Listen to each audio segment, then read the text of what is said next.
How's it going, YouTube? Welcome back to the channel. If you're new here, welcome to the channel. We've got ourselves round one from Fanboy 3 Locals, as always. This time we've got Saf and Royal Knights looking like he's going to be sending that hand back for a quick shuffle versus Hunters to start things off. And it looks like we're going to be seeing Hunters go first. Kind of give some insight as to when this has been recorded. We finally, the first episode of the podcast has gone live, so if you haven't stopped by, maybe you missed it or just didn't know, check the live channel, or the live tab for the Pod Squad podcast. First episode, got a good friend of the channel, Tommy NT, and up and coming Digimon YouTuber, KBeads. It was a fun time. Alright, so we're going to get the draw, and we are going to get the save off of the Moneymon there for the Arrester. Honestly, I tend to forget Arrester even has the save, delete, save, because most of the time, like, Shoutmon and Damimon, like, yeah, they come in, they do their thing, and then they die. Arrester almost always is over a rookie, gives it rush, and then disappears under a superior mode. So, like, I frequently forget that he even has that on deletion, because he's never the stack that gets deleted. He is just, oh, I'm here, and I'm gone. Start with the Taiki load. I'm going to put the pencil in the back. Unless I'm going to go Dracmon, send a Taiki back. I know our right side player does use a lot of these tamers as well. Very, very tamer heavy build, so definitely we'll get pretty decent value out of the Dracmon.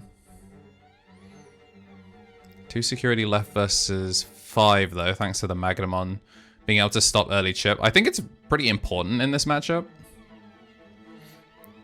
Obviously, superior mode can't send anything under anything as long as you just keep the markers off the board, and you also don't need to use Marcus unless you need to clear something specific like a floodgate, which Crossheart is not going to be run, or Hunters aren't going to be running. Ganku, bring out Jessamon, pop a 4 once again. Just frequently making it so that there's never a 4 that sticks on board. So he's frequently having to waste these evos.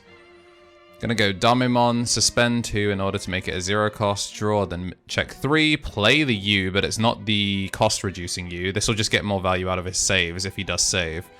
Problem is though, if he goes up to the 5, he's not gonna be able to save. I think I saw an Astamon, but we are instead gonna see Watchmaker, put Ganku under Jessamon, so that way he's not going to be able to bring stuff out, and then we are going to swing 2 checks, no jamming. It is going to die, and then end of turn is going to put the Jessamon back under, which sends the Ganku away. Going to find Leopard and Omni, so this should be game next turn. Nothing in raising, but obviously Hunter's a deck more than capable of just Digicrossing to field. I still know Tamer as well, so you can't get rid of this Dynasmon. You'd need to go into Omni Shout, and I think this build is largely more purple based, where you go Gumdramon, place a purple, gain back 1 and draw. So 1 cost Gumdramon. Did he draw off the Gumdramon effects? Because Gumdramon is Digicross to reduce the cost down to 2. Then it's place something under to draw 1. Then Uamano fires, giving you back 1 and draw 1. I'm not entirely sure if he did it that way, but either way, we're going to bring out the boys and go into game 2.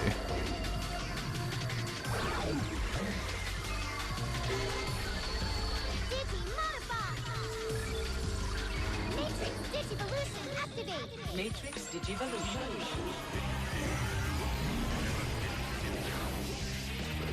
Veemon Digivolve 2!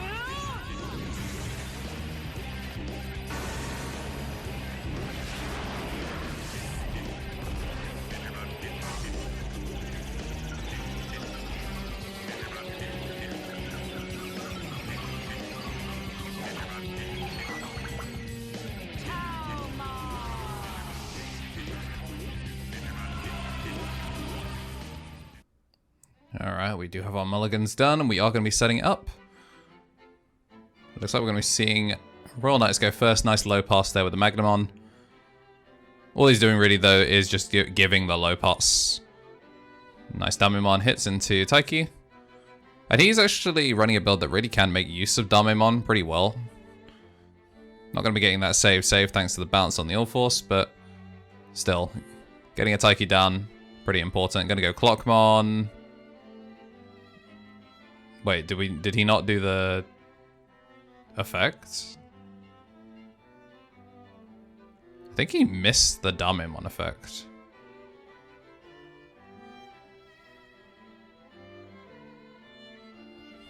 Alright, gonna be putting the Alphamon wall, which is gonna stop anything too big from attacking, which isn't gonna be a problem.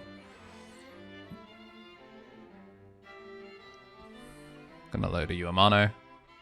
Oh no, choosing not to load the Uemano instead, just gonna go Raw Gumdramon. I guess in this situation, he doesn't exactly need the value. This time it is actually going to die, so we're... Oh no, it's got jamming. Lamau. Oh, that's OD. Yeah. So it's going to save the Dame and it's going to save the Clockmon. That is a very clean way of beating out Knights. Okay, so going to put Lord Knight down, and Lord Knight will scam 2 memory when they swing.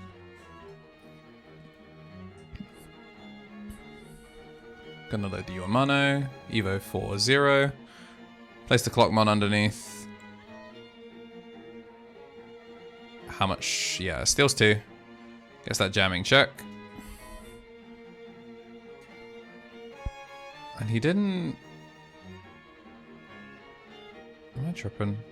Yeah, the Tiger was played this turn. Alright, it's gonna go Shaman King version, play out the other Uemano. So now when he saves, it is going to save for significantly more. I do really like the Bagryu in Hunters.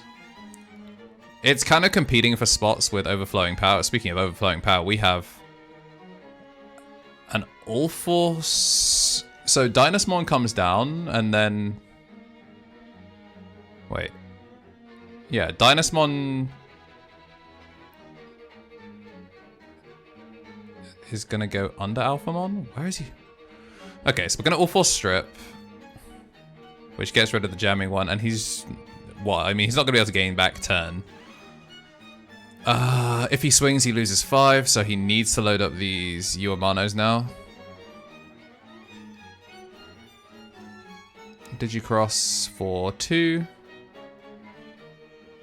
Effect loader U, draw... And then gain 1 draw. Okay, so he is doing the full loop correctly. I think you have to go Arrester here. And then Quartz off of an Astamon.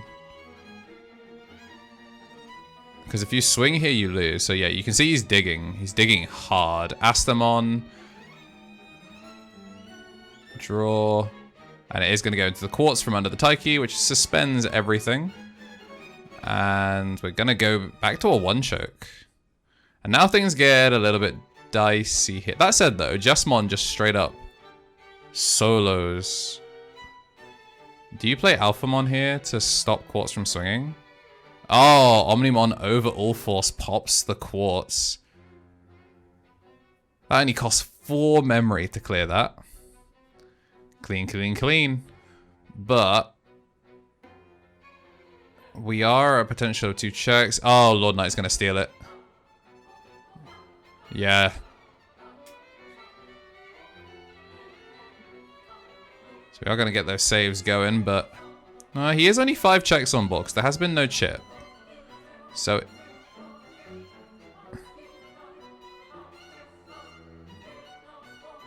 okay, thanks to the save on the Uemano. Is it enough to keep 10? Yeah, it chokes to 1. They're just going over the wrong text on the BT12 because for some reason, despite them fixing it for the Twitter render, the Uemano actually printed with the, I think it's Ren Tobari text. Not everyone knows that it's wrong print, especially if you weren't around at the start of BT12 where it was like, oh yeah, we messed this up. This is supposed to be errated for gain 1 memory. Okay, so Uemano does come in somewhat clutch. Chokes to 1, so he's not going to be seeing a massive extension. Obviously, we're not going to be seeing any of these made cheaper. And it is 2 Omnimons on field as well. So I don't know that Saf can go for it. I mean, he's just going to start going in because he's not really in danger of seeing Quartz. Seeing Watchmaker's not ideal, though. But as long as Lord Knight stays... Well, I guess he has to swing anyway, because the Lord Knight is going to be the first thing that goes under someone else if there's a... If there's a Resta Superior, you know he's absolutely going to get rid of it. And if there's Quartz, then Quartz is just going to, you know, suspend it, and it'll gain back some memory, and then it'll be the first to die. So instead, he's going to give him 6. I like that he's kind of playing this control. He knows that he needs to avoid a swing on suspend. There's the Quartz loaded for an Astamon to go into the warp, so we will definitely be seeing a sideways lockdown. Oh, that might be enough to send us into game 3, actually, because he's going to get the Arrester, load up just to be safe, and then you go Asta for 3, or Asta for 3, and then gives it 6. Everything becomes suspended. So the blockers are gone, and then it's going to burn 1 and check 1. So game 3. Alright, going into the mulligans, both of them unhappy with their opening hands. Going to be going into brand new ones for our final game. I do kind of like the early Omnis. Like, I've seen more and more Knights players, instead of just going for the, alright, everyone hop in the clown car, we're going to game 2. Some Knights players do just pop it a little bit early. The obvious downside to that, though, is decks that have Quartz that can actually lock down and punish the full board can get some pretty decent value. So I guess not as huge a fan of it in the Knights matchup, but in general, I think it's pretty cool.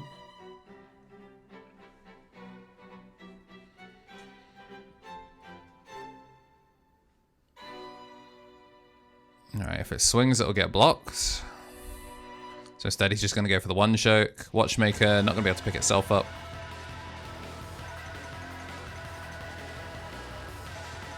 Do we just keep looping Magnas? No, we're going to go Jessamon. What does Jessamon pop? Okay. Gets the save. Clears both. I'm curious if to see if we're going to start seeing just Magna whenever there's a rush body. Nice. Keeping Jessamon locked under the sister. Poetic, I guess.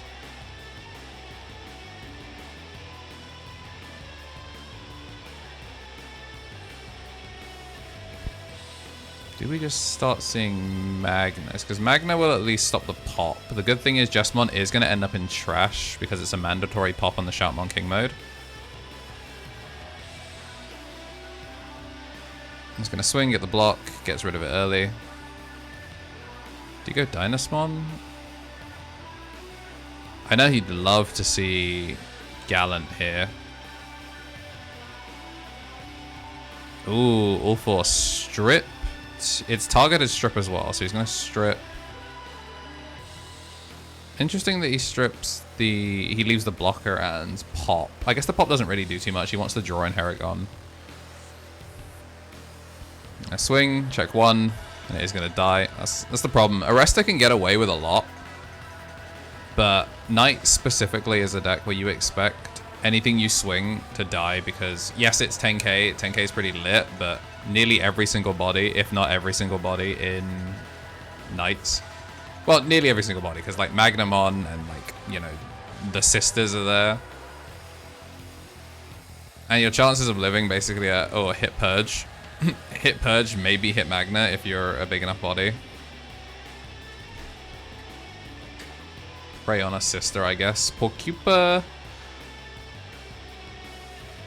It's just going to be there to kill any level 4 that sticks around. The Digicross going to be loading up a Tamer, and then we're going to load up 2 more. The Shoutmon King version. Getting some decent value out. And we... Ooh, doesn't do the Watchmaker to do the end of turn attack. Well, I guess it doesn't matter because it's not had Rush given to it because it was on-played.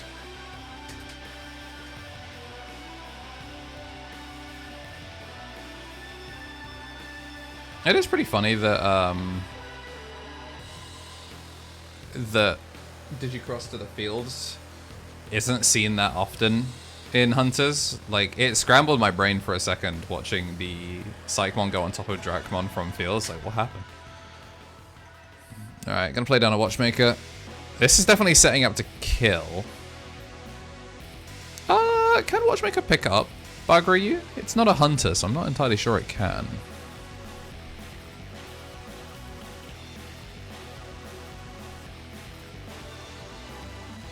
Yeah, one card with a hunter trait, so it can't actually pick up Buggeryu.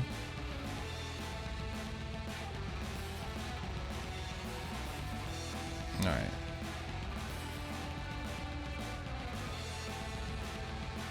We're looking pretty rough on Saf's POV. We'll see what he can get done though. A load of Leopardmon.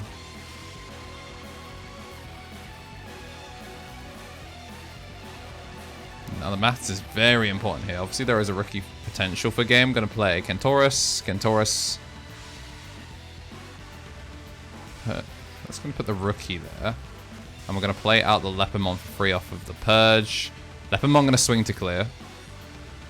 And then are we going to use Leopardmon's effect to play something lower? No, we're just going to play the Sister and then Omeka. Actually, no, yeah, Leopardmon must have played the Sister Blanc. Because she does not get the reduction. Honestly, pretty decent clear there. We know, obviously, that he's going to swing into a Marcus. There's no Greymon.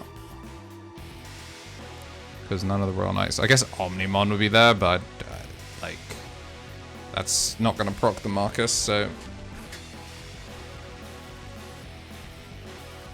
gonna get that load up. Looking for the swing and draw. Well, just the KnTElixar has blocker here, but you can just get rid of the blocker.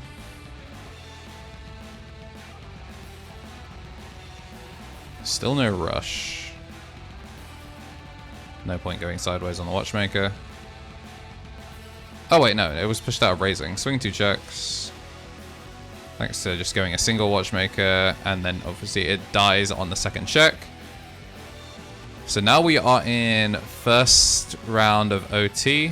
Right side player is turn 0. I would assume that this is game next turn on Saf's side. I'm gonna put 3 to the bottom. And now we're in turn 1. Mecha dies, load, Examon, swing check, it lives. No Omnimon, but can we do Leopardmon? Oh, Cards and Trash, he's gonna go for Gallant. This is rough to do in OT though, because you've only got 5 minutes / 3 turns to do it, and I feel like if Saf doesn't kill him here, it's going to be pretty rough. Kills the Dracmon, swing.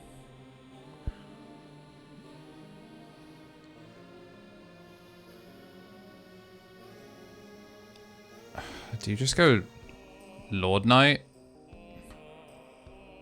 Lord Knight going to take the Omnimon back, and then Magna passes over turn. Anything that swings is going to cost him, but that's even if we see something swung here. It's a blocker and a mem steal of 3.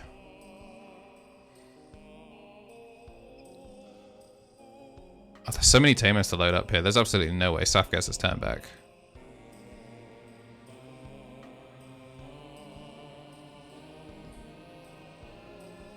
Yeah, we do have Omnimon in hand, so he's definitely dead if turn gets back to Saf, but I think we might end up going to time.